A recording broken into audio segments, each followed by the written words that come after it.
Hi guys, welcome back to my channel vlogs, and this time I'll be showing you how to terminate or install a RJ45 male jack.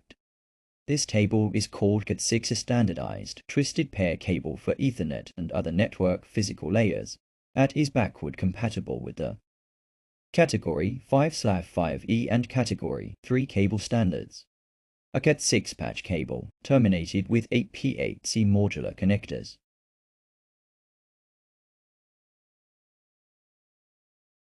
8P8C means 8 positions, 8 contacts.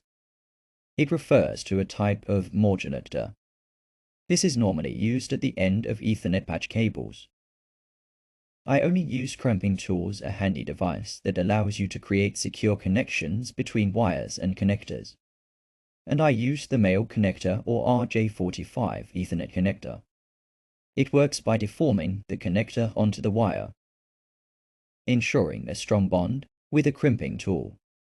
You can easily join the connection of network cables. Thanks guys for watching.